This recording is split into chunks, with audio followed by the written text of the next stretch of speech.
This episode of Insert Title Here is brought to you by Taco Bell. Live Moss? No. Live ass. Welcome to Insert Title Here, the only podcast that's plus on blog. Remember, kids, you're only minus if you're a bitch. I'm Devon VO. I do voiceover things and this podcast, and that's it. Content creation? I've never heard of it. And joining me today are the usual. We've got Technical Cake Mix. Introduce yourself now, sir, please. Hello. I am a little bit buzzed right now because I have a migraine. I had to take meds for it. So this is going to be a very fun episode. Someone's a baby bitch. Content creation, that's a thing I do. But not so much the voice thing, because I have like 3 voices and they're all terrible. Or sarcastic. They are. Or both. Flyer, that's your cue. And our last guest is Flyer. What do you mean that's my cue? The man has to do the introduction. That's the whole fucking point of this goddamn intro, is that he says things, and then we say, hi, how do you do? Go fuck yourself. I mean, that is most podcasts nowadays. I mean, you gotta introduce the people, you schmuck.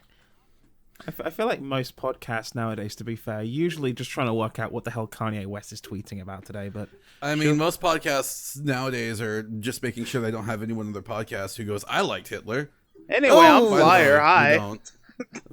We made it this is my second week seconds. Here. A minute and 30 seconds, Devon. Jeff Keighley won't let me into the theater yet for the awards, but I'm stuck on this shit.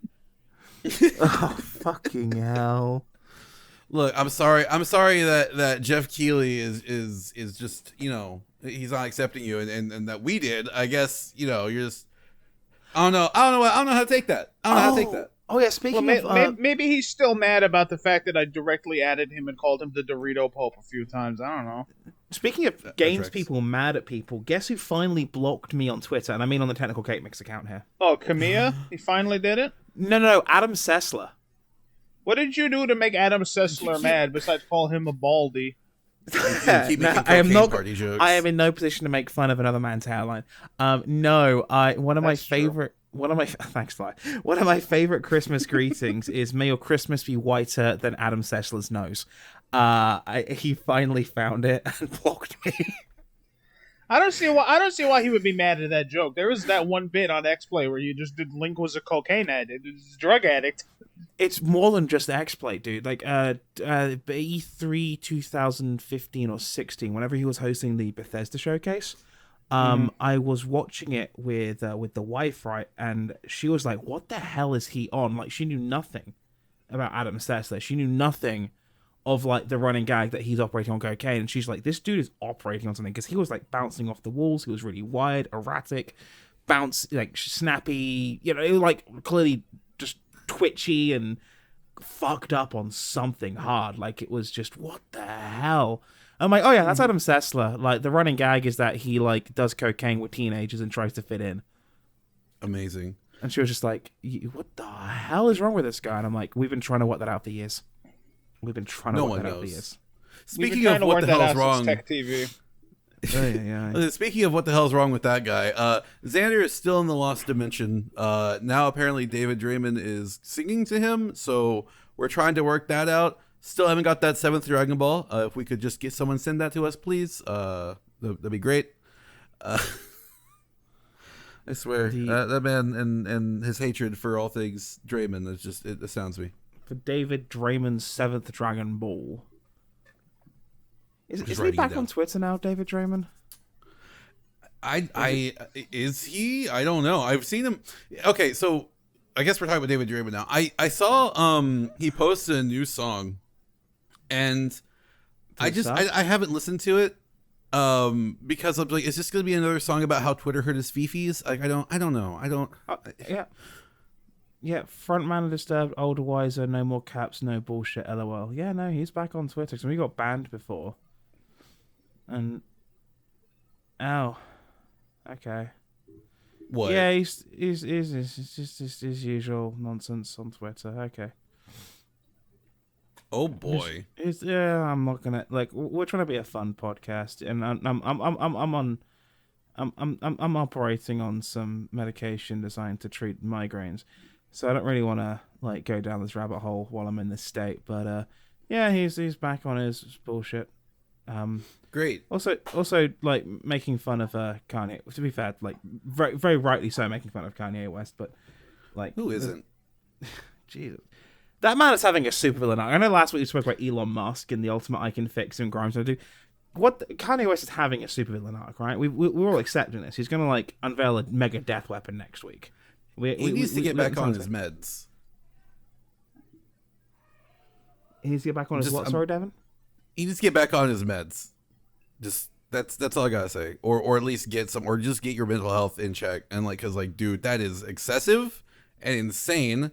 And if it's not that, then just get fucked, dude. Like for real. Like, listen. What if Kanye's whole deal is he's just been really inspired by MF Doom and he wants to be a supervillain now? But that's not how it works. MF Doom didn't. No, I'm aware. Apparently his subreddit is now a Taylor Swift subreddit, and they're coping. That's kind of upsetting because before it was a Taylor Swift subreddit, it was a Holocaust memorial subreddit. Oh, I must have gotten them mixed up then because I could have sworn it was a Taylor Swift. No, it was both. It was both. It was morphing. Oh my god! And that is 6.5 minutes for the second mention of the Nazis. Okay, to be fair, it's a decently spicy topic. I just wanted to get out of the way. Yeah, Jesus, good God. We live in some interesting times. So you're saying it's a bad time to bring up Lenny Riefenstahl, right? Who? Yeah, probably. The vaguely related to the Nazis. Did you see that new Disney tweet where it said 1939 was a better time? What? No, huh? Yeah. Huh? And I'm like, I wonder what happened in 1939. Surely nothing bad happened in that year. That was a good year. Do I want to know? What the? Just like how in 1938, Walt Disney invited Lenny Riefenstahl to Disney Studios. Devon, do you know who Lenny Riefenstahl was? No, I don't. Okay, viewers playing the home game who don't know who Lenny Riefenstahl was, she was the pet director of Adolf Hitler, who directed such hits as Olympia. She wasn't the main one. Lenny Riefenstahl, so she produced, edited, and wrote she was fucking pretty high up there, my man. I know she was, but the was it Goebbels was the guy who directed a lot of the more famous propaganda films out of Nazi Germany. Sorry, like if Adam hasn't mentioned on the podcast, well, Adam has a bachelor's in film and did a study into propaganda films as part of his thesis. I think in my first year of my bachelor's degree. So Lenny and was it Goebbels or was it Himmler?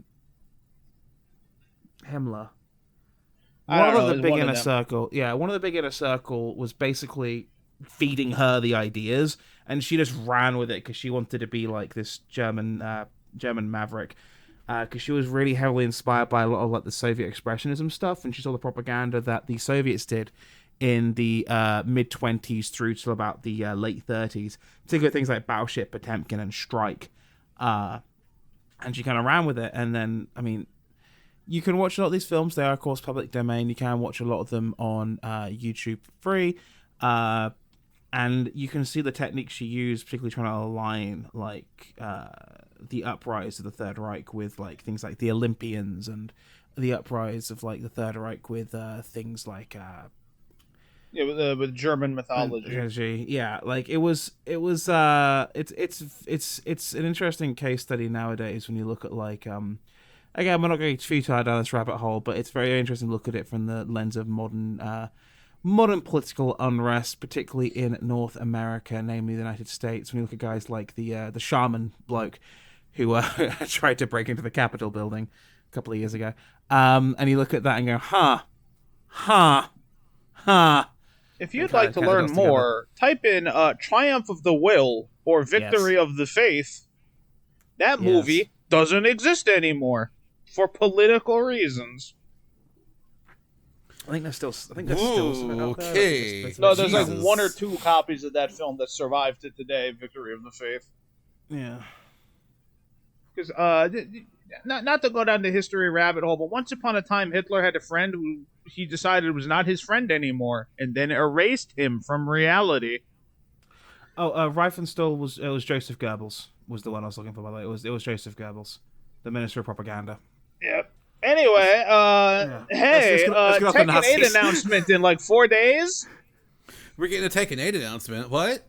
Yeah, Jeff Keighley has just told me. Jeff Keighley told you specifically we're getting a Tekken 8 announcement. Yeah, but he had to translate for Harada. Don't ask me for fucking anything, man. I mean, that was leaked a while ago because I think it was the Avoiding the Puddle guys got sent T-shirts that were too small. They said change the Game Awards at this time. They're Eris like is LMAO. the fat bastard. Quote me on it. Mediums. Oh, he'll tell you. He'll tell you he's a fat bastard. Yeah, they sent him a medium. He's a complete fat bastard. They sent him a medium, and he's like, "Yeah, this ain't gonna fit." And on the box, like, Tekken 8, change the Game Awards at this time, on this day, and they're like, "Oh, well, obviously they're gonna announce something then." Speaking of Game Awards, let's briefly go over their Game of the Year picks, and then you tell me which one you think will win. Okay. The nominees are...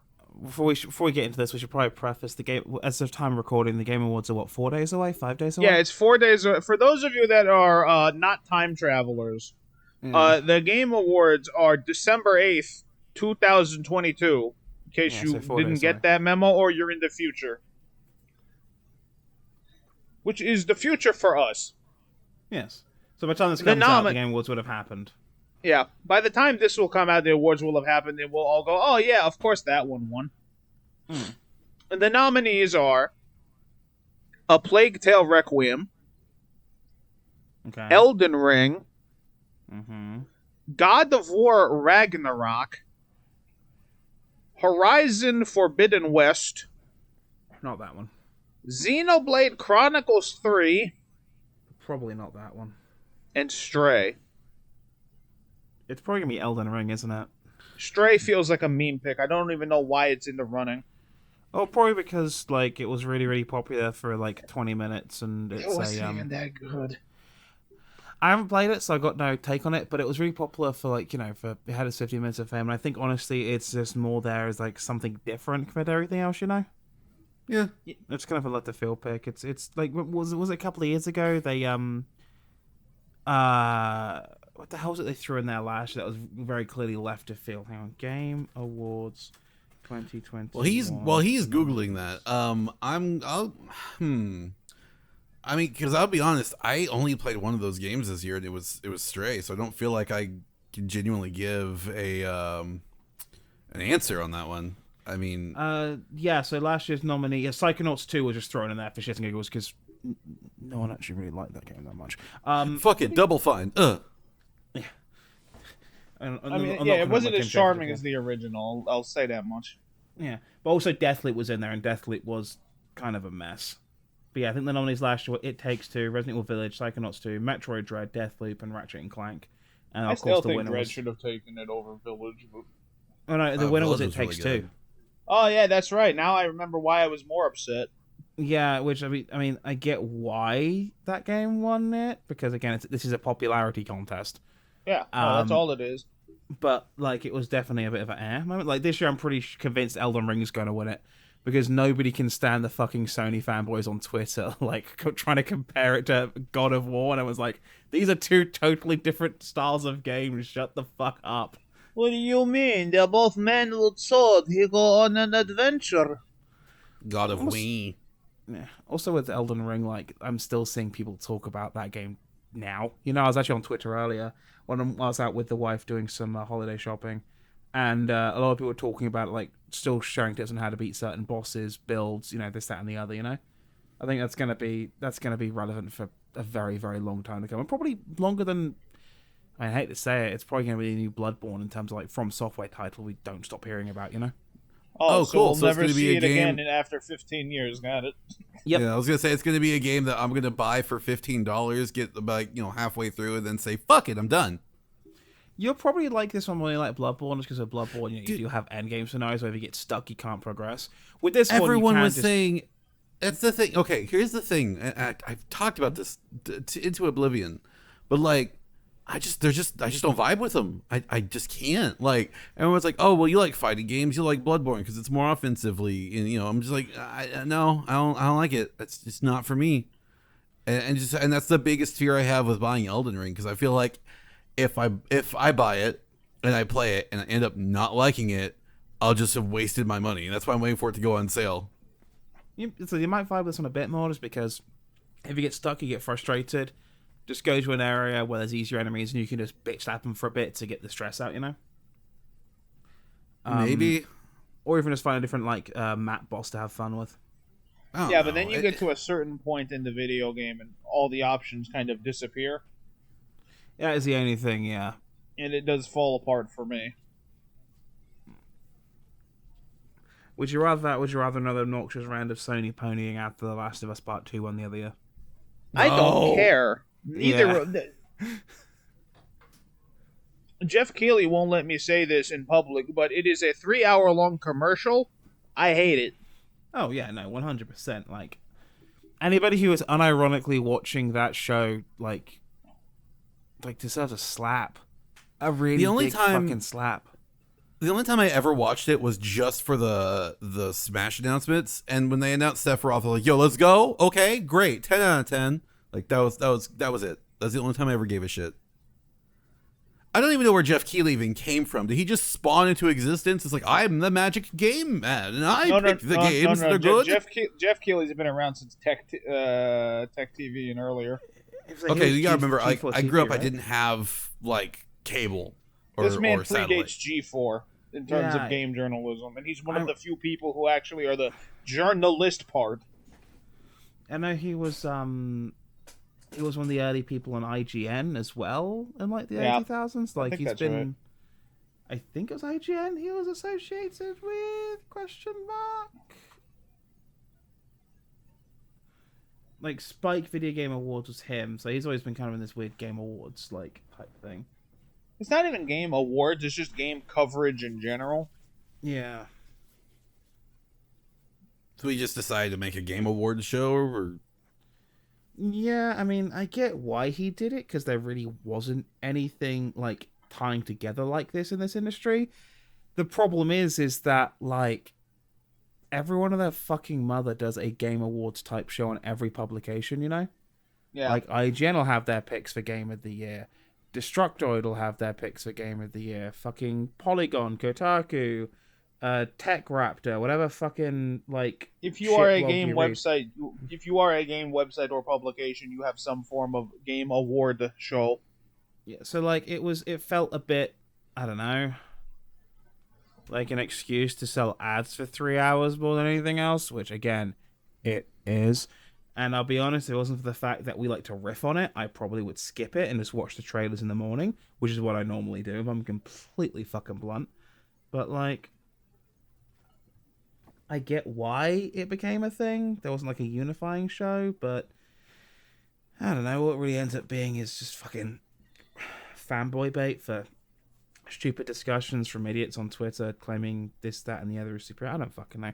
Just play your video games and shut the fuck up, people. Also, again, on medication. Impossible. Give me a sec. Well, all it is jerking off into the air motion. Yeah. For 3 hours. 3 hours, yeah. Also, no one knows how old Jeff Keighley is. He was either born in 78 or 79, according to his profile. Is he an immortal vampire? Oh, wait. Okay. Yeah, I mean, he and Keanu came out of the same batch. Yeah. I don't know. I guess it's just I've never taken much stock into other people's opinions on video games or media in general because I don't know. I've been recommended many a thing, and I ended up not liking that thing. It was just and the thing with that is if I say I didn't like it, some people take that as a personal slight against them, and it's just no, I didn't enjoy it. I mean, it's fine. I'm not saying it's bad, but I just didn't have a good time with it. Devon, apparently those people are fucking idiots, and this is coming from a critic. Yeah, this is I have given things a shit slapping that people got butthurt about. I think one of the ones that comes to my mind was the Billy and Mandy game on PS2. I slapped the shit out of that thing in my video, didn't it? And people threw a histrionic, and I'm I'm sorry, game bad.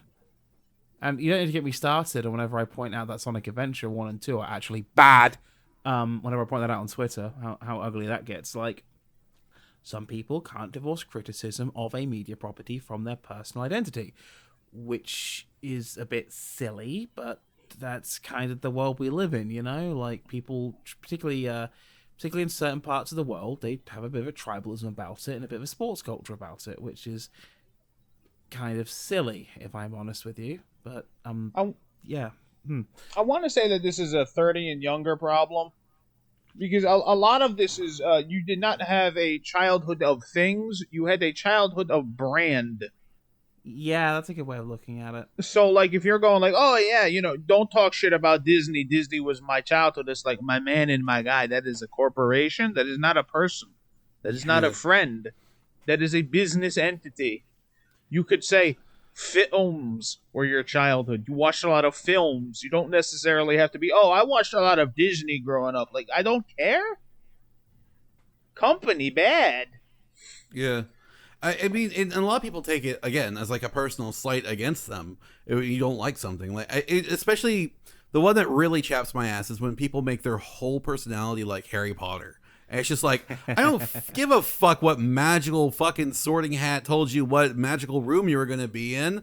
I genuinely don't care. You're like in front of me on the highway going 40 and a 50. Just fucking get out of my way. Like, yeah, but my BuzzFeed test said that I was a Hufflepuff. Is BuzzFeed your BuzzFeed test can suck my nuts. The Barnum effect is real weird. Don't get it. Yeah. Oh, yeah. Again, don't buy the. I think I said it last episode, but I'll say it this episode just for good measure. Don't buy the anti-Semitic turf simulator, please. Thank you. Okay, it's just I went down the rabbit hole with saying that. Sorry, BuzzFeed is still apparently a thing, but like it is just significantly dwindled in value and readership. Wow, what are the odds? All right, I remember them trying to get into serious journalism and like around the time of the 2016 American election, and yeah, I just remember being really weird and really awkward. This BuzzFeed quiz will tell you who you have to vote for. Right, I'm not hearing that for him. But Orange Man Voldemort. I hate that so much. Oh God, please separate fiction from reality. Brandon Gryffindor. Why? I'm gonna say something a little controversial. Why are Americans like this? It's not an American. It is Western culture. This is an American thing. You do not see this back home. You do not see this in anywhere else in the Western world. This is an American thing. Why are Americans like this? I don't know. Like, the Disney adult phenomenon, I assure you, is almost exclusively an American thing. The Harry Potter fucking hyper-fixation fan thing, don't get me wrong, there's people who are definitely a bit too attached to it in, like, back home, but they're not this fucking level. Like, you don't... This idea of kinning is almost exclusively, like, a fucking American thing. The phrase "stan," for God's sake, came from an American rap song. Like, what is wrong with Yanks? I have a lot of questions. I still can't get over the fact that they call it standing, referencing the Eminem song "Stan," and not realizing what kind of like fanatic Stan was, to the point where, well, you've heard the song, and if you haven't, pause the episode, go listen to the song, come back, and then we'll go from there. You know, it's a bit the music video. Fucked. Watch the music video. Come back, remember that after you watch the music video, listen to the song, buy an album. Remember the phrase "Stan Luna," and you'll understand all of it. Everything. And I think Xander said before too, like, we don't need a new word for fan, because fan is like fanatic. Yeah, like, we already have the word. Yeah, it's unnecessary. I don't care if I sound like a boomer. I don't give a shit. It's so unnecessary. It's so weird.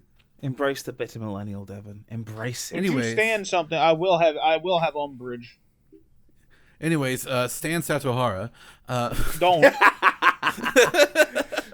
He's gonna listen back over this. And Don't he's gonna edit give something a in. shit. He's gonna do listen back over it. Also, I apologize that that sounded a bit more unhinged than my usual self. I'm just realizing, like, listening back to my own head, I'm like, Wow. No, it's fine. I just went off. Sorry, Americans. It's fine. Stan culture is weird. It is weird. I mean, like I don't see it back home though. That's the thing that kills me. I don't see this shit. People that set fire to their own hometown because football team lost. What are you talking about? Yeah, I did see a video today of a guy flipping the fuck out because his team was losing and he destroyed his TV. Like he stabbed it and everything. Like, here's the thing: people do that for sports, but they don't do that for anything else. Like they understand this. They understand that treating politics like a sports team is a bad thing. They understand that criticizing a sports team is not like an affront on them, and it's not like pick a side. You know what I mean? It's not like tribalism. Are you sure about that? Pretty sure about Philly that, exists. I don't think you're too sure on that. No, what about back home, not like current home? Oh, okay, yeah. I was gonna say because current home, no, 100% Philadelphia. Like I love the city of Philadelphia. I love you guys. You scare me sometimes. Maybe they'll finally get around to actually completing setting the city on fire. we can only hope. They've got a lot to get through. They got to finish greasing the fire poles first. Anyway, it's just I don't know. It's just being a fanatic about something. It's okay to enjoy things, but when you make it your whole personality to enjoy that thing, or you can't take criticism of that thing, then you definitely need to just step away for a little bit. Please just seek help. Yeah, we don't need another fucking Tumblr era of social media interactions, do we? We already do. Tumblr's back, remember? Oh yeah, Tumblr right. never died, baby. It's still porn's back on Tumblr. Let's go. Hard disagree on that one. Oh, it's not? Well, I can't find a nice pair of boobies on Tumblr. I don't know. I don't think so. I could have sworn it was back. I know, like, the VTubers are all going to Tumblr right now. I think it's because a lot of them just don't want to do a Twitter's algorithm anymore because apparently it suppresses links or something. I don't know. Let's not even. I don't want to go back to talking about Twitter. I hate that site. I hate that site so fucking much. Oh god. Yeah. So what have you guys played recently? I beat Sonic Frontiers the other night. It was really fun. I haven't been playing much of anything new recently. I'll be honest, I've been kind of busy with work stuff, and also I've been trying to work out, I guess, my holiday stuff, and just vibing. I'm also been playing a lot of old games again, you know? I did just pick up that virtual on for you, so I mean. Oh yes, when that gets here, I will very much enjoy playing that. Hell yeah! I'm trying to get through my backlog of stuff. Because like I said, I just finished Frontiers. I just finished Pokemon Violet. And I think I need a. God, what other game did I buy that I didn't finish? There's a lot of shit, man. I'm so bad about finishing games sometimes. Like I still haven't gotten through like a great Ace Attorney, and I feel bad about that one because like I love Ace Attorney, but I just have not found the time to just sit down and play it, and that's 100% on me. Because executive dysfunction, I'll be like, all right, time to do something. I'll just sit there and be like, well, did nothing. Yeah. They must love you at the day job. It kills me. Like at work I'll do what I need to do. I'll just do my job, you know, send me something to do, I'll do it. But it's just like when I get off work, I'm just kind of like drained, and I don't find time to do stuff anymore. And I guess that's on me, really. I'm bad at time management, I guess. It's just like finding time to do stuff. Now that I have like a full-time job, I can't do it. And it's weird because like, or maybe it's after moving, I don't know, because back when I was in college and I had like a part-time job and I had college and I was living with like my roommates, like I feel like I had more time to do stuff. Like you weren't like working 40 hours a week, and you know. Yeah, but I was still going to school, so I was even busier. Like right, but I guess I would go. So you're going to multiple places and getting around multiple areas. They had more chance to expose to multiple things, and you know, thus do multiple things. You know. Yeah, it's just like, well, because I was going to college, I'd get up at, I'd be at school from like 7 to 4, and I'd work from 4 to like 10, and I get off work, and it's just like, okay, now I'm gonna go do something, like play a game or whatever. It's just, I don't know. I feel like even back then, I feel like I had more time. It's weird. I don't know. This thing now where like you're getting older and you got less energy. Like that's a thing. No. Like you guys have been with me on Discord calls. It's about midnight, and what happens? Adam falls asleep. Adam's a sleepy bitch who can't stay awake. I hit 30, and just my body went midnight. That's time to go to bed. Bitch behavior. It's not bitch behavior. It's a good fucking body clock. Considering I gotta be up. I start work earlier than you do, but so it's actually pretty good behavior. Bitch behavior. Oh, dear. It sucks. Anyway, but I do want to get back to playing games though, for sure. I want to finish Doom. I like all the Dooms I've been playing. Like I need to finish 2016. I need to finish the original. I need to eventually get Eternal. I just haven't done it. Eternal's a lot of fun. Eternal is. I know, and I thank Flyer very, very much for getting or showing me how to get to play the first Doom, legally, totally legally. Well, yeah, you can just buy literally like Doom Master Collection with Doom 2 on Steam. Usually it goes like $1, or you can find it on key sites for even less than that. Honestly, so all the WADs, and you can just literally run as a GZ Doom or Xanadu or whatever, and just fucking go. Yeah. It's fun though. I like never growing up playing the first person shooters and then going back and playing the original Doom as playing as they are now, by comparison. I can see how this spawned a whole genre, and I think what I like most about it is that it gives me a sense of adventure still. Like I'm running around looking for stuff, looking for keys, looking for secrets, which you don't get that very much from like your more modern shooters, I guess. Yeah.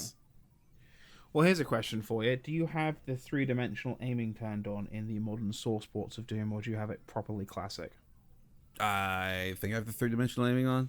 So that you can actually aim by, like, moving up and down, like, instead of just aiming your gun in vague direction. There was no up and down, it was just left or right, Yeah. No, yeah, it's on. Okay, yeah. So you're not playing classic, you're playing modern classic, gotcha. I mean, is that such a bad thing? Not really. I mean, there's arguments either way. Like, I've been playing a lot of the Doom ports on Switch. Just because they're decent portable ports, I'm honest with you, for Doom 1 and 2. And those are the classic way of just left, right, point gun in vague direction, aim and fire.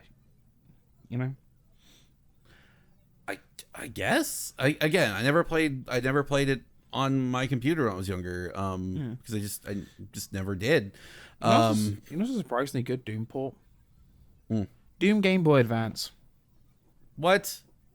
Yeah, it's the one I actually grew up playing. Doom Game Boy Advance. Surprisingly good Doom port. I don't believe you.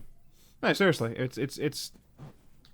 So you take the good bits of some of the other classic console ports, but then you put on a 32-bit engine. Yeah, the Game Boy screen is the Game Boy screen is way too small for that.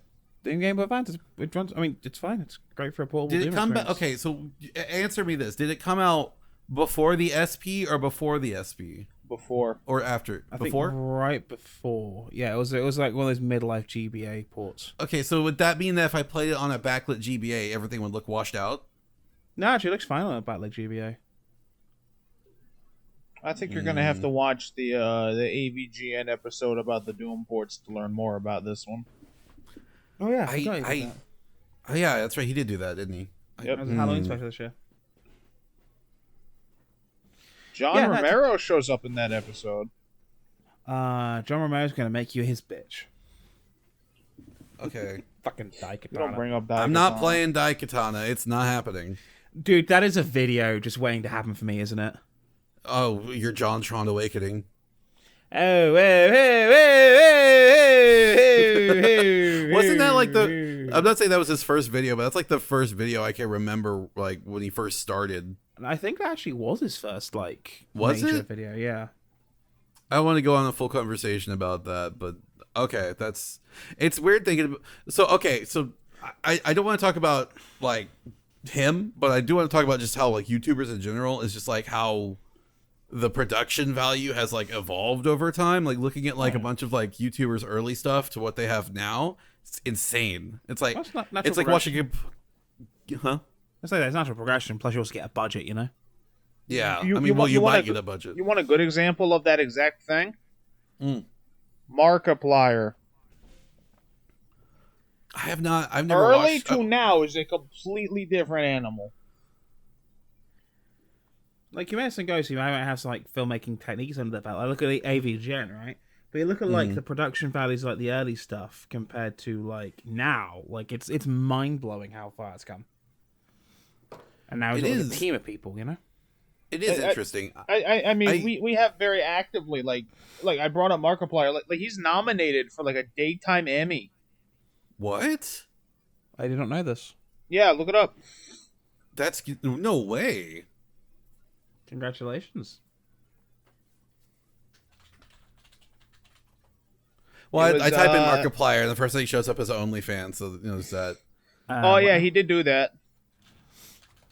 They did get him there. For those of you that are just hearing about Markiplier OnlyFans, he issued a challenge to his community to get him to like #1 on Spotify, because I think Joe Rogan's thing was #1. And he's like, yeah, if you get my podcast Distractable, don't watch that. Keep listening to this. Don't go anywhere. Stop telling people about other podcasts exist. They'll find out we're bad and leave. He's a good host. We should get him on. Anyway, he's like, yeah, if you get Distractable to like #1, I'll make an OnlyFans, and all the OnlyFans money will go to charity. Oh, and they did it.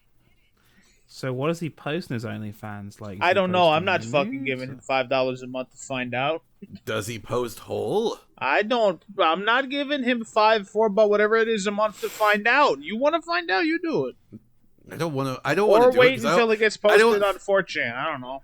I don't want to be. I don't want to be flashbanged by Markiplier hole when I look it up. You know. Anyway, getting back to the point, Markiplier's YouTube series called In Space with Markiplier, which was, I want to say he did kind of like a choose your own adventure web series. Okay. I haven't watched it, but I kind of vaguely recall that's what it was about. That got nominated for an Emmy for, quote, Outstanding Interactive Media. Oh. Huh.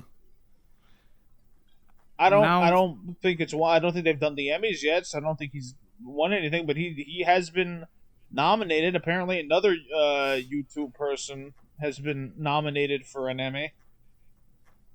I mean, besides him. Hopefully it's Jack Films gets nominated next for his Choose Your Own Adventure Date the Grinch. Let's see. The other nominee to originate on YouTube is Tab Time, I'm assuming cooking show hosted by actress and chef Tabitha Brown. Oh, cool. So yeah, there's 2 YouTubers that have Emmy nominations. That's weird. That's impressive, yeah. I mean, well, there's people who started in YouTube who have like gone on to win awards. Didn't Bo Burnham win something for Inside? Or am I making that up? I don't think Bo Burnham started on YouTube. I think he was a stand-up first, and then he became a. Bo Burnham did stand up, and then yeah. Yeah, I want to say he did stand up, and then like he did YouTube stuff, but he was still a stand-up. Yeah, makes sense. Which, speaking of Bo Burnham, love that guy. I only got into him like recently on like the whole comedy. Like for a while, back when I was driving between Oklahoma and Texas before I moved out here, I used to listen to comedy like channels to keep me awake while driving, because that's like a 7-hour drive, and I was very tired. And comedy would keep me awake because it's people talking, and I feel engaged when people are talking. It just keeps me up and going. So like I would listen to comedy podcasts or comedy shows, and sometimes on the satellite channel I'd hear Bo Burnham and I'd hear his music, and I got really into it. Like I really enjoyed it. So I followed him for the last couple of years, and then he just kind of like poof, out of nowhere, and I understand why. And then he made Inside, and I'm just like, whoa, okay, cool. He's doing this again. So I don't know if he's still doing content. Also, if he's not sure he's still making it. It's fine if he's not. Mental health takes precedence over all things, I would argue. But what he does make is really good. I really enjoy it. So I mean, if he won something off it, it wouldn't shock me if he did. I think he's working on something else. Yeah, because I know there's like an extended cut of Inside just released, like an extra hour. Really? Yeah. So I think he's working on something else. Huh. Which wouldn't surprise me. I think if he wants to be that guy, he like just drops a special once every 3-4 years and disappears. Like that, do that, dude. You know what I mean? Better him than claiming he's silenced on the internet and then getting a Netflix special with a bunch of money. I mean, I'm just saying. I was trying to not bring that up, but yeah, you know what I mean. Like, just be that guy. Be that guy. There's a bunch of there's a bunch of those people that do that kind of that model, and it's always fun when they finally drop something. It's fine. Listen to us internet peons who have not created anything of value. Yeah, do that. I mean, thanks, asshole. Hey, I'm not sorry. I mean, he's right. You should say it. But yeah, like who else does that? Fucking I mean, you guys probably familiar with Peter Kay from back home. He's a comedian from back home. He's doing his comeback, first time in like 10+ years he's done stand up. Hugely successful comeback. There's a whole bunch of people who do that sort of thing. Like it's a good model. Just come back when you have something funny to work with. Don't try and force a special out every Christmas and make us suffer through it every goddamn holiday season. You fucking puppet bastard. Oh. Ugh. Oh, are you talking about who I think you're talking about? Yeah. I can't remember his name now, but the one with you said puppet bastard, so I'm thinking Jeff Dunham. That's the cunt. Ah. I believe that one is the definition of deserving of being called a cunt. Yes. You nailed the head, I guess. It's just not funny. Like, oh my god, what? Like, I don't want to talk too much shit about family, but we usually wind up certain family members on Christmas. Love seeing the family. Love the family. No sure that. But like last year, they had like one of those specials on a loop, and I'm just like, it's not funny. And I'm sat here just like, these jokes aren't funny. They're just racist, or they're just like boomer jokes. And I'm like, oh my god. Yeah, when I was younger, I will admit, yeah, at first it was funny. But then, like, when you get older, it's just like, oh, no, this is just being annoying for comedy. And then like, you jump into Walter, and it's just like, now I'm old and I hate my wife comedy. Yeah, I hate my wife. You know how it is. Exactly. Speaking of hate my wife, Fly, why don't you, like, looking at some ancient Greek jokes? Yes. Basically just, I hate my wife? Like, what no, there's only a couple of those that are about that. What our boy is talking about here is the Philogelos, which is the oldest existing joke book that we've got, and it's like 1,600 years old. That's insane. Oh. Most of them aren't that good. I mean, humor has evolved, I would say, over the last 1,600 years, I would hope. But fart jokes are eternal, apparently. Yeah, wasn't that the oldest recorded joke, like a fart joke? Yeah. Amazing. I mean, do you want me to tell that one? Yeah, go for it. I don't have it up, but go right ahead. All right, let me see if I can remember it off the top of my head. Something that has not happened since time immemorial. A woman has not farted in her husband's lap. That is the oldest surviving joke that we are and aware it's a of. fart joke. It's not terrible, actually, you know? People fart, like, have always farted, have always will fart, you know. I sincerely doubt we'll evolve to the point we don't have an anus, so you're gonna just be hooting and tooting. Until you die. Yeah, the Greek joke book isn't a lot better. Actually, I think you'd be putting it in a little bit after you die as well. But tell us something about the Greek joke book, Flyer. All right. As I said, it's called the Philogelos, and it's got like 250 jokes in it. Okay. Good lord. Let me pull up an example of one. They're about different subjects. This one is about an idiot. About me? Yeah. Oh my gosh. All right, you ready? I'm ready. An idiot asks a silversmith to make him a lamp.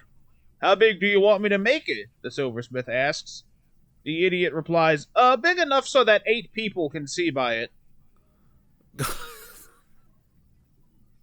That's the joke. That's the whole joke. That's pretty dumb. Oh my god. Now, I should point out the Romans did have a better sense of comedy than the Greeks, as is so often the case with many Roman compared to Greek things. I mean, the Greeks didn't give us the aqueducts. Judging from what I was seeing, the Greeks were too busy sucking and fucking to do anything else, so... Yeah, they didn't have a lot of jokes about sucking and fucking, according to the joke book. Unfortunate. Why aren't there more jokes about sucking and fucking? There probably were, but they were considered too rude to be in the joke book. I've been to Pompeii. I'm just saying. I've seen what they put on their goddamn walls. Yeah, that's what they put on the walls, too. The ancient graffiti. Bruh, there is... Do you know how many dicks there are all over Pompeii? No! There are a lot. There are way more than you would expect. Like, you walk through it, right, and the opening area was, like, found by the British and by, I think, the Italian... it was a British... Like, a Italians, they were right there. It was a British-Italian, like, funded dig, right? And I think a large part of it was, like, funded by a religious group. It may have been the Catholic Church. Don't quote me on that. They saw all the dicks and freaked out, and there's, like, plaster over random parts of the walls because they're trying to cover up the nudity. But, like, yeah, you just go through bits where it would uncovered later and dug out. There's just fucking tits and dicks and assholes and vaginas and just fucking and sucking everywhere. Like, it's just like... Holy shit! And the tour guy was really excited to walk us through like what was a brothel, and he's like pointing at the ceiling and like, yeah, so each door here, man, woman, went through the woman door. He's like, do you want a skinny one, a medium-sized one, or a fat one? And just like, what size tit do you want? It was just like, oh my god, these guys had it efficient. The roguelike dungeon of a brothel. Right? And I'm like, you say that, Christ. But let me remind you of my favorite piece of graffiti from Pompeii that was on a bar/brothel. Weep, you girls. My penis has given you up. Now it penetrates men's behinds. Goodbye, wondrous femininity. Okay, then. That's one hell of a way to come out of the closet. Alternatively, on another bar, there is this one that says, I screwed the barmaid? Hell yeah. To high five that guy into the past. I'll have to see if I can find a picture of it, but like one of the things the tour guide was really amused to point out to us, right, was this graffiti done by like a child of like his favorite gladiator. So besides having a sword in his hand, guess what this child gave his favorite gladiator? A dick. A massive dong. Yeah. Just this like, I'm just like, these guys just love tits and dicks. I mean, can you blame them? It was just ridiculous. Like, I want to say that Pompeii also has, I think, the oldest recorded restaurant critique. I believe it. Well, isn't there like also the oldest recorded like customer complaint about like copper or something? Yeah, something like that. Yeah. See, I'll be honest. And I'm gonna 100% blame it on just where I'm from, but like, I don't have like the best knowledge when it comes to world history. Yeah. Like, like there's the stuff that you learn when you're like early in school, like, you know, stuff of Mesopotamia and like, you know, agriculture and stuff like that, and then it goes from there. But like, I feel like in school and like from my own vague memory, like I remember some of that. I remember some of like the stuff that happened in Egypt, and then like for some reason it's just like blank from there all the way until like, hey, England, Europe, you know, Catholic Church, go, you know, from there. It's just like, I think, I don't know. It's just like, maybe I should have spent more time in history or something like that, because I'll be honest, the most recent things I know, I think it's just probably due to just general education. It's just like I just don't know too much about that kind of history. Like I know a lot about because my history teacher in college, I somehow know a lot more about the Philippines and Hawaii than I did before I went to college, but that's about all I could really remember. I'll be honest, Devon, a lot of like the history knowledge I got. So I didn't take the history. So in my school, you basically chose when you took certain classes, the choice given to us was history or geography, right? And I chose to not do history. I figured geography was more interesting to me at the time, so I chose geography. Do you know how much like history you learn when you do geography? Like I probably actually learned more history than the guys who took the history course, because the history course is mostly about like they use World War II basically as their main thing. Yeah. And like, do you know how much random knowledge you learn about random countries' history and why they speak certain languages or this, that, and the other? And it was so funny. It was basically just here's the harder history course. You fucking idiot. I remember doing geography and learning a lot about like the Aztec history and stuff like that and around that area, but I don't remember too terribly much about anything else. I mean, most knowledge I have is just from just the area I'm at, and I'm not sure if I should be embarrassed about that, but like when me and my wife were talking the other day and we were talking about like she showed me this picture that while she was scrolling about like from this princess or whatever who was just like a very rotund woman with a unibrow, and just like apparently she was highly viewed as beautiful in her time. It was like, okay, well, beauty standards have changed, but good on her. And apparently she got married at 10, divorced twice, and after that she apparently fought for equal rights like in her kingdom of Persia, I think. And I'm just like, I never knew that. Like is that real? I mean, I don't know anymore. Fair enough. I mean, like a lot of the stuff I remember learning, like particularly when it came to the history of colonialism, right? Because don't get me wrong, it's taught in school, it's taught back home. It's just like they kind of go over colonialism bad and don't really go too much deeper than that in terms of particularly the division up of land. Mm-hmm. But then we started talking about like I did geography, right? I did the geography elective. And particularly did like geography of Africa and the borders and why they exist and why they're there and stuff. And we get to the topic particularly of like colonialism across Africa, and it's like, here's why all these countries in East Africa all speak French. Napoleon was a bastard. Like, and you're just kind of like, oh yeah, no, we fucked up Southeast Asia, but holy shit, the French and the Belgians and the Dutch really did a number on Africa, huh? Like, Jesus Christ, all we did was bad, but holy shit. See, and that's just stuff I never learned. Like, it's just knowledge. Who got Ethiopia? Was that the French in Ethiopia? No, the Italians. Italians, thank you. Yeah, like, I mean, we did like the Middle East and Egypt and stuff, and you guys just did the rest of Africa apparently. I don't know. I mean, I guess this is stuff that I should have tried to learn, but I just never did. And well, here's the question: was it available to you? Like in college or high school? Either. In college, it might have been, but to be fair, I only took about 2 years, and I haven't gone back. I want to finish my degree. I do. I just money is a big issue. But in high school, I can't really say that it was. I mean, like we had history, we had U.S. history. I took geography. But I mean, I can't say that I ever remember learning too much about, half the stuff you guys are talking about right now. And it just, and I mean, I'm not going to get into like different countries' education systems, but it doesn't surprise me. No, go right ahead. Because like I've noticed thing about talking to a lot of Americans when it comes to the historical knowledge, it's all just a really rudimentary U.S. history. You know what I mean? It's like very, very, very, like it's just American like history. It's like but it's like my history is a lot more. I would say like from Magna Carta onward is this way where I'm just like, oh yeah, this is history here, but the U.S. side of things. I don't know fuck all that happened in Japan around that time, in Asia, in Europe, in Africa, in South America at that time. I know fuck all about that. And then it's just mostly American stuff that I know. And I want to be more knowledgeable about these things because it's just, I feel like knowing those things, I don't know, I just want to know. And I just want to have that information, but I don't, I don't want to go into debt for it if I'm not going to make a degree out of it. I suppose it's hard to, I don't know. It's hard to figure out what I want to do. Look, most modern research is just Googling shit at this point. Yeah.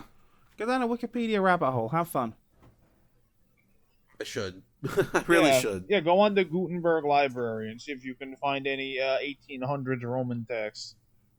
Texts on Rome, rather. I mean, there's I so think it'd be many interesting. free resources you can just fuck around and find out with, you know? I think it'd be interesting, and one of these days, I will for sure. It's just, For example, I'll give you something I learned recently. teach me. Do you know how the Romans controlled their carts during the chariot racing? I can't say that I do. How would you do it? I mean, if it's a chariot, Because you got to imagine you're in this chariot. It's the most rickety, fucking splintery shit you've ever stood on. Your feet are above both axles. And you have the reins. How are you holding on? For dear life. What they would do is they would loop the reins around themselves, so that way they kind of like could turn their bodies to shift the horse's direction, right? Right. When I said that they were rickety pieces of shit, that was not a joke. What do you think happens in an accident where you have something tied around your midsection in a horrible accident, in a horrible crash at like 45 miles an hour? I'm going to go with bisection. Yeah. This is why chariot racers carried knives, so they could literally cut themselves out in the same way that you see white women holding those little bright highlighter-colored motherfuckers to cut seatbelts in case of a car crash. Huh. That's where that came from. I didn't know that. Also, if there was an accident, they restarted the race. Sometimes they had to restart a race over 12 times. And people complain about NASCAR. Christ. And if it was a real bad accident, like, I don't know, like somebody died, the race would just be called and they go, nuh-uh, not today, go home, race over. That's interesting. Just thinking about how a form of entertainment was racing, you know, way back then, and it's still a form of entertainment now. Only just, you know, with faster modes.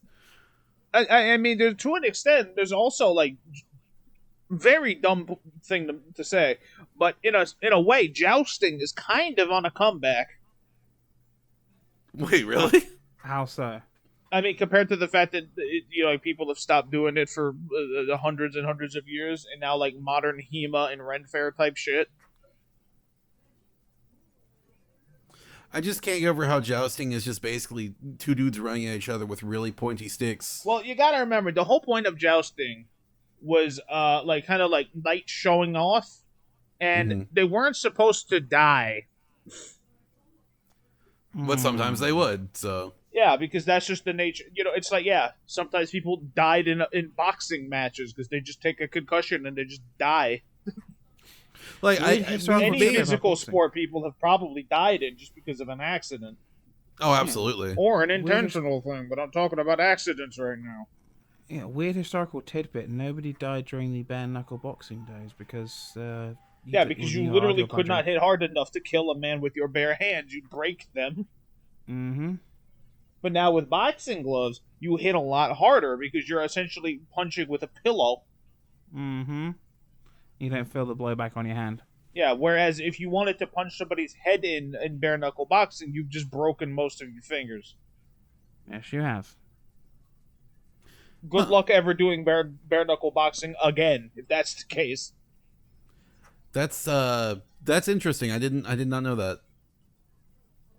See, knowledge. I really do like learning things. It's I don't know. I think it's really fun. I like to gain knowledge. If my career was just learning things, I think I'd be happy. But I think that's called being a professor. Yeah, well, or a documentarian. Maybe. Defunct. I'm looking at you. Defunct. No. He makes that joke himself in his Disney Channel theme video. where he calls himself a documentarian, he corrects himself, and he eventually reduces himself back down to YouTuber. I mean, he's sharing information. I mean, I think it's a cool thing to do. Oh. But I mean, at this point, I don't know how I would like transition into doing something like that. But that's neither here nor there. I like learning about the past, and learning all this stuff about sports and everything is really interesting to me. But speaking of the past, this is something I was watching today. So, you know how, okay, I don't watch a lot of TV because, you know, after working for Hulu for 3 years, fuck Hulu. I just kind of don't do it anymore. I'll just subscribe to like the binge model, or I'll just watch stuff that's like just all at once, so I don't have to worry about commercials or ads or anything like that. So I just really don't watch anything with ads anymore.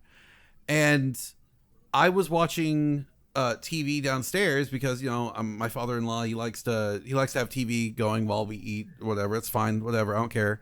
But like there were ads, you know, on the TV, and it was like a Romeo and Juliet ad at Christmas time, and then like everyone's unhappy, and then, oh, Juliet ordered something on Amazon, and now Christmas is saved, and it's a big party. I'm just like, Yeah, she was like a what karaoke the machine or whatever.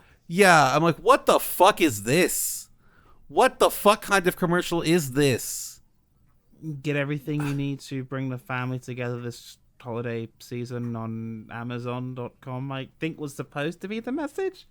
But yeah, no, I know the one you're on about, because, you know, I've been watching, you know, World Cups on. I see it every now and then, and I'm like, oh, it's I get the message. It's just a bit, I don't know, Stupid. It feels a bit like it's trying to reach an older audience. To be fair, actually, if you're watching cable television, you're an older audience. And they're trying to like, here's how to bring the kids together and get them off of their smartphones or what the fuck. I don't fucking know. I'm 30, not fucking 60 here. I'll never understand ads. Oh God. I'm not sure if they're just trying to piss me off or trying to get me to buy something, but like it never works either yes, way. They're trying to get you to buy something, Devon. That's the whole thing. But it's just like, it's more often than not they piss me off, and I'm not going to buy anything. You know, it's just, they're so stupid. Like, I mean, there's studies that prove advertising is indeed effective, but like, I mean, there's more than one way to advertise as well. Like if I say an audiobook library composes thousands of titles, what's the first thing that comes to your brain? I don't want to say it. Say that again? Don't want to say it. An audiobook library composed of thousands of titles that you can listen to while on the go, working out, or even just doing your day job at your work from home position. That's right, viewers. Audible. This There you go. Horsecast is not sponsored by Audible. Well, I mean, I was gonna say that I have a big folder of books, PDFs, EPUBs, whatever the there's hell also the comics format is. Ooh. See, there's also an app. audiobooks. I was gonna say there's also an app you could download that like if you connect your library card to it, you can just check out books digitally from your local library. That's cool. You know, I feel like that's a better option. You can do audiobooks too. But like, you know what I mean? Like you're not immune to it. Like advertising does work for a reason. If I give an older one and just say, we'll have our morning routines, showering, shaving, so on and so forth, you immediately know one about fucking what's that stupid bastard company that like did the mail order razor things? There was they did like a bunch of promotions with YouTubers where they had them all read the same ad script. Like we will the whole thing started with, we will have our morning routine. I think it was Harry's Razors or whatever. I don't know. I genuinely do not know. But it was like they'd send you razors to shave your face. Weird. I mean, I can't say it. It's just I don't know. It's just for me. Ads are just the worst fucking thing. I cannot stand them. If I could do without them for the rest of my life, I would. And as long as I have the services I have that will let me skip ads, I will. I mean, no offense to anybody who gets paid through ads, like, YouTubers that do ads, podcasters that do ads. That's fine. That's fine. Do what you need to do. That's your living. That's your living. That's fine. And if it ever comes to a day that I get offered an ad read to get money, I mean, yeah, I'm doing it. I'm going for the bag. I don't give a shit. But I'm never not going to skip them. Raid Shadow Legends. No. I'm going to skip. Every time someone does an ad read, I skip it. Like, it never fails. I will skip over it. I will fast forward through it. I don't want to sit there through the ad. I agree, but there are some ad reads that I do watch, like Internet Historians, because he actually makes them like decent to watch, and it's not just like, "Hi, I'm YouTuber Voice Man, and I'm gonna tell you all about Raycon, the newest earbuds." I just kind of zone out and let him play. I don't know. I'm just like, yeah, whatever. I also understand that, like I understand the reason why. I understand it's a matter of in this life we must chase the bag the same way that a rabbit fucking chases a carrot on the stick. I get it. Which is why we now interrupt this podcast for a delicious little ad read. Are you hungry? Hungry for tacos? Well, don't go to Taco Bell, today's sponsor of the beautiful Intertitle Here podcast. If you go to Taco Bell, not only will you not be able to get real tacos, you'll be ordering a nice, huge quality meal of butt pee. Please, enjoy your Taco Bell. Taco smell. Taco Bell. I get that. No, I understand. And I will say, I do like watching Internet Comic Etiquette. I like his ads. They're usually funny. Like, if you put effort into the ad read, then yeah, I'll watch it. I'll sit through it. It's fine. But if it's just like the same pre-recorded spiel you've done a trillion times, I'm just gonna skip over it. Not worth my time. Get the bag, boy. I think also for some people who fare it's a time thing. Like, I get it. If you're doing something like, I don't know, AV Gen, right, where they clearly made the video first and then like the ad read is clearly secondary, I'm not going to blame them for just doing the spiel and getting it out of their damn way. Like, fucking BFG prop ain't going to pay for itself. That is true. But with that being said, good luck to getting any ads on this fucking show. I think we did. There'll be someone who wants to hear us ads one day. I think we did best in our first episode where we basically chased away our audience about dog diarrhea. So there's that. Oh, don't forget Brother Bear. That was the peak. That was the peak. First episode, peak, baby. All downhill from here. This has been insert title here. In fact, if you're paying attention, the last one and this one are going to be the least viewed. Hell yeah. That's because they haven't been out as long, but also because I'm on it. That wouldn't be why, but...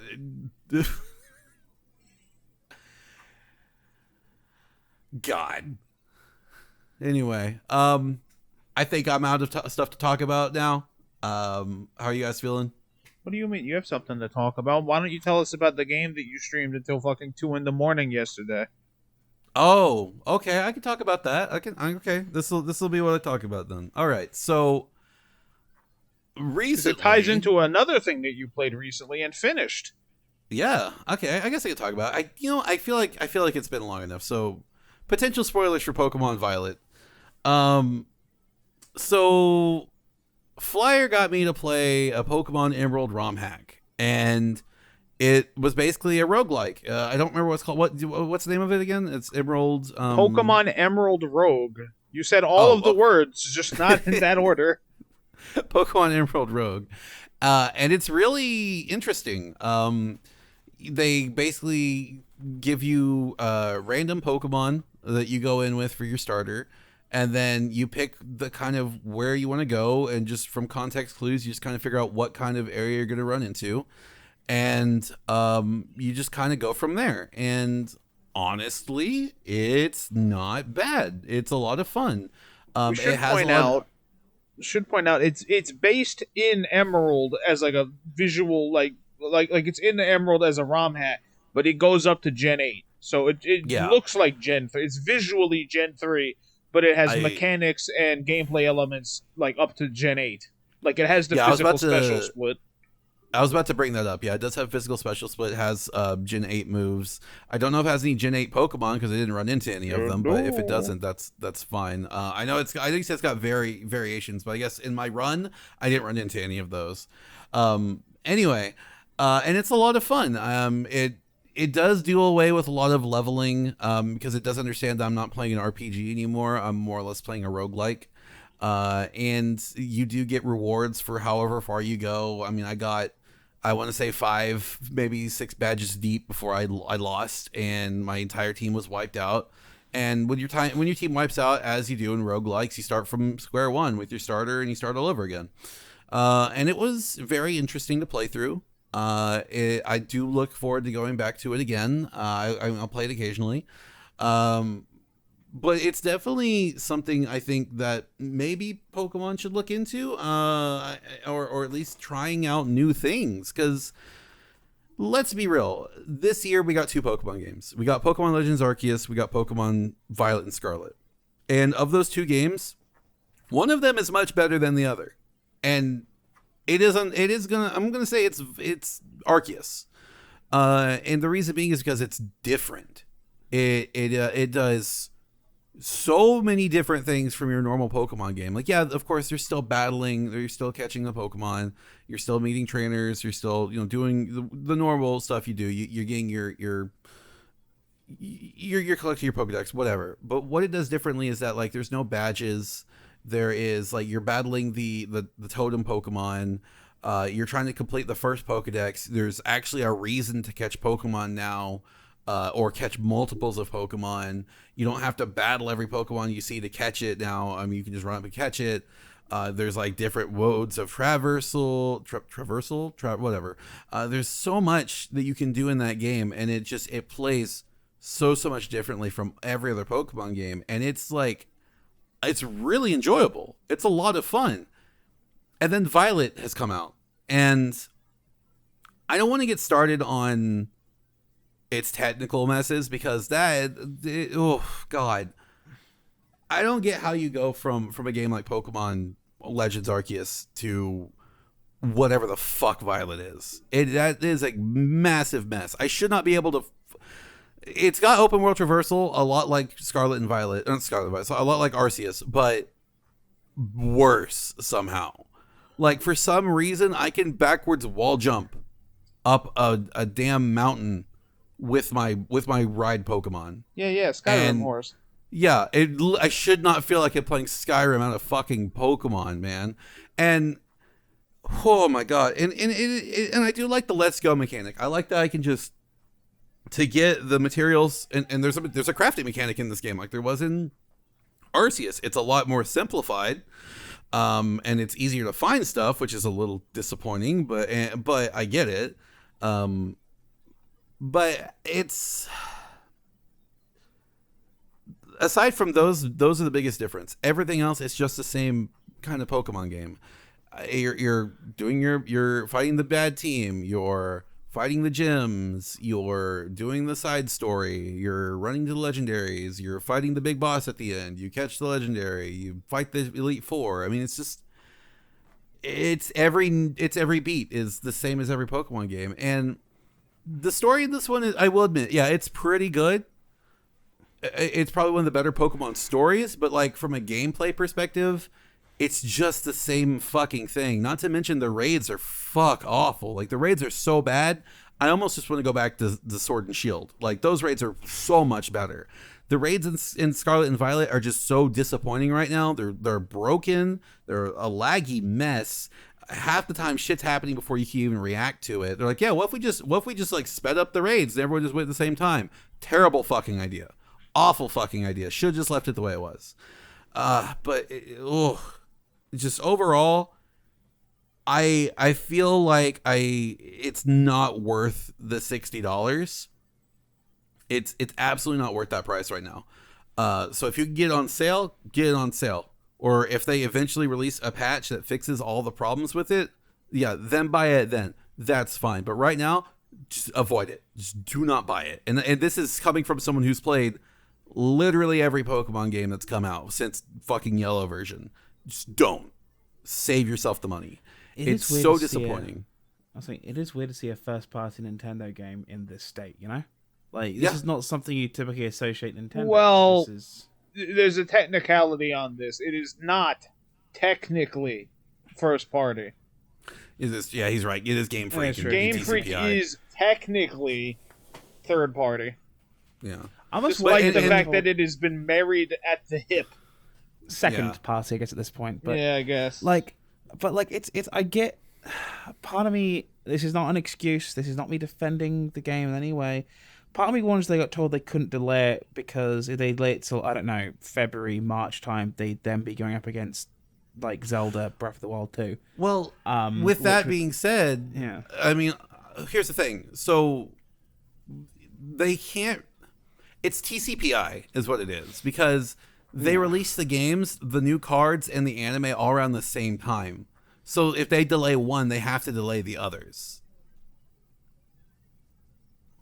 Hell, I mean, they have to also update Pokemon Go as well because they added Gimme Ghoul to it before the games had come out. Yeah, so that's pretty typical. They added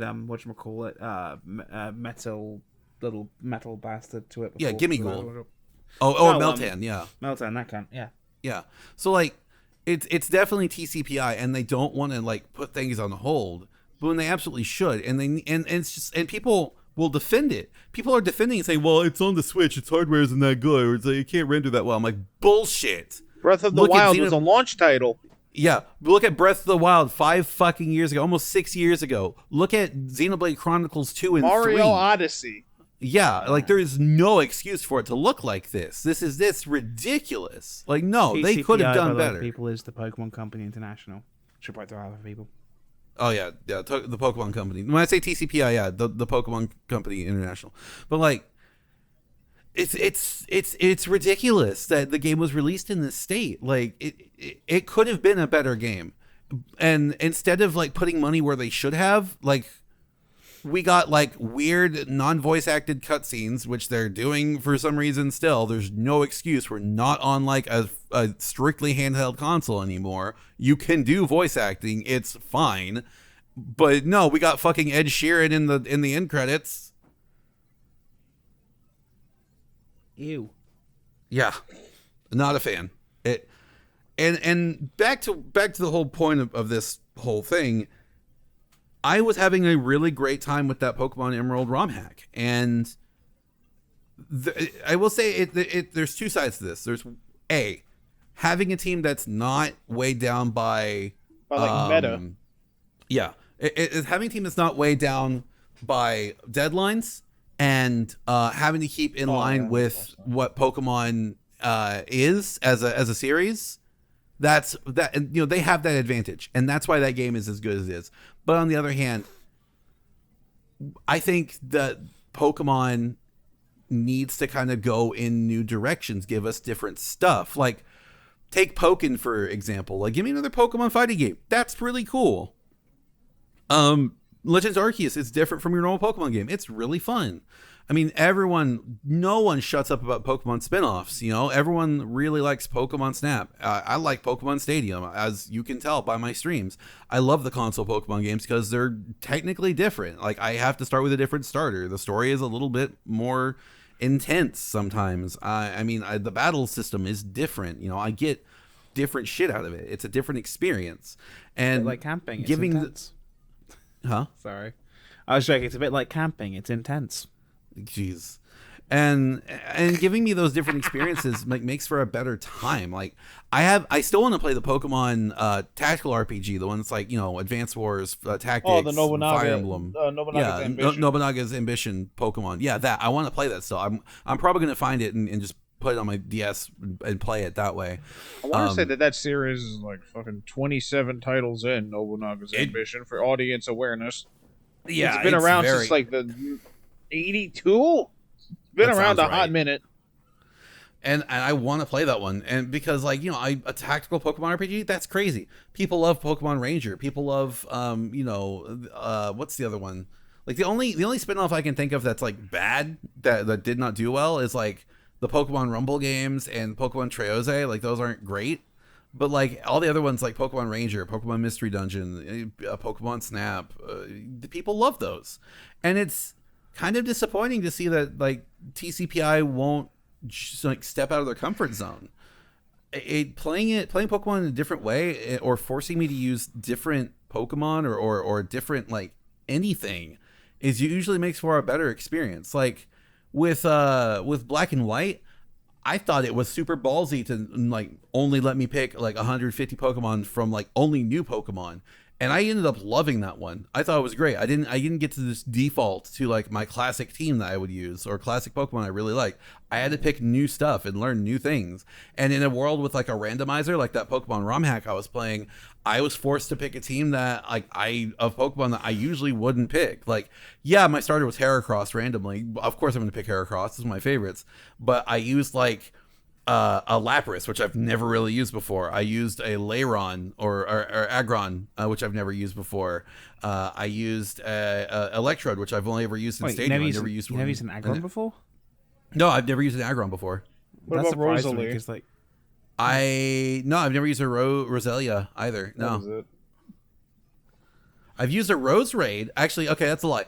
I've never used a Roselia in Gen 1. Gen 3? Gen 3. It's real hard Gen to 3. use one in Gen 1, yeah. Shut up. But I've used one in the remake of Diamond and Pearl. I had a Rose Raid, which was really strong. Rose Raid's a really cool Pokemon. But I was forced to use just different Pokemon and different strategies I've never used before. You know, limiting my options makes me have to think a little bit more about my decisions. And I think that's why a lot of people like doing Nuzlocke, because it's different from your average Pokemon game. It's why people like doing these challenges, because it's something different. You know, I watch so many Pokemon challenge videos because like it's just I put them on the background because it's just noise. But like I am invested in some of them. Like there's a guy on YouTube named JRose11, and he's going through like every first gen Pokemon game, seeing if he can beat the entire game with just one Pokemon. And he's gone through pretty much most of the Pokedex so far, and the results are pretty interesting, seeing how he's learned how to use different strategies, how to use different Pokemon, how different type matchups affect the game, how, you know, how he's got to think things through is different, or how he has to abuse the AI or glitches. You know, it's like nothing like super game breaking. I think the only glitch that he really uses is like the badge boost glitch for those who don't know what that is. Essentially, in Pokemon, the first generation, every time you get a badge, or every couple of badges, I think, one, your stats is increased, and it's up by like 12.5%.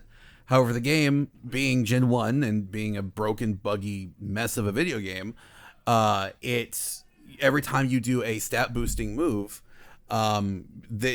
every stat that you've gotten a badge boost for is going to be boosted. So if your stats are changed, like say you use agility, not only does your speed go up, but your other stats like your special, your defense, your attack go up. So and it's interesting seeing how he will either use a Pokemon that can abuse that kind of glitch, or use a Pokemon that doesn't need it, or see if he can even do it, because some Pokemon don't learn good setup moves, or if he has to like steal one with Mimic. You know, it's really interesting seeing those. And I think like I really enjoy watching those because it's different. You know, I'm watching these people go through these games in a way that I never did. And I think the next Pokemon game, if we do get one, I mean, obviously we're going to get one. It's fucking Pokemon. But like whenever we get a new game, I really hope it does something different. Like I don't want the same catch, battle, 8 gems, bad team, legendary story. You know, I don't want that same thing over and over again. Like, give me something different. Give me, like, pull an Arceus. Give me something different. And I guarantee you, I will have a much better time with that game. Okay. I have no opinion because I haven't played either of the games yet. Like, wife bought Arceus, she hasn't played it yet, though. I need to get a second Switch. I should get a second Switch. I haven't played Sword Shield yet either. Which is weird because I played every other Pokemon generation. Get back into it. It's like I said. I mean, you've seen me and Ale and Mimi and Shelby. We've all played Pokemon Sword and Shield. We've all done raids together. You guys have watched us do that, and it's a lot of fun. We have a blast. But then you've also seen us do the raids in Scarlet and Violet, and it's not as fun. Yeah, like you guys were doing a lot of hardcore shiny hunting in Sword and Shield as well, which I'm not seeing you do now. which I've found more shinies somehow in this game before getting my shiny charm than I did in the last game. I think they lowered the rate again. I think they lowered. No, it's still the same. Apparently, it's still 1 in 4,000. Yeah. That's surprising. But anyway, it's still weird living in a world where a Sonic game has been released in a better state than a Pokemon game, and the Pokemon game is, or sorry, the Sonic game is objectively the better game. Like I finished it. I finished Sonic Frontiers, like I said earlier in the podcast. I finished it like last night, and it was really good. It was a very enjoyable game. I liked the story. I liked how this game handled its story. Letting Ian Flynn, giving him the reins in the director's chair for this one, or sorry, the story chair for this one, and writing it. Great decision. It was a great game, and I look forward to playing it again because I'm going to get it on PC so I can mod it. I don't care. I will buy it twice once it's on sale. Warning. Squid. That reminds me, I've got Sonic Generations on PC. I should get that mod which turns Sonic into a giant dildo. That's a thing. This has been Insert Title here. If you like the show, subscribe. I don't know where to go from here. If you like the show, stop. Why? Have you not heard the last comment? Get help. All right, good night, people. But make sure you subscribe to Technical Cake Mix. Give Flyer a look out on his Twitch channel, my Twitch channel. I might start streaming again once I get my head out of my ass. I don't know. The links are going to be in the section below. But yeah, thanks for listening. Bye. Good night. Bye. After several days wandering the Forbidden Zone, Alexander was able to conjure up a new area. That's right. He was able to turn the blackness of nothingness into something a little more familiar. It was quite green, with hills. Some might even call it a zone. Oh fuck, am I in a Sonic game? How the fuck did I get into a Sonic game? Okay. Let's retrace our steps. David Draymond kidnapped me after I called him a bitch on Twitter. And then he threw me into a van. And then drove me somehow into the Forbidden Zone. And now we have walked north enough from in the Forbidden Zone to get to Green Hill Zone. So, okay. Is this like a glitched out, shitty, fucked up level from a Sonic game that got discarded or some shit? Or is this just a legitimately working Green Hill Zone? Who knows? Maybe this will work out. Alexander then proceeded to run around like a little fucking hedgehog, going from rail to rail and speed boost to speed boost and hitting his head a lot. Like so many times I think he's probably got brain damage and he should probably get that checked out as soon as he gets back to the real world. No matter what I fucking do, I can't get out of here. What the fuck do I do? Man, if only I had played, like, the new Sonic game or something before I got trapped into the Forbidden Zone. Then I might know what to do.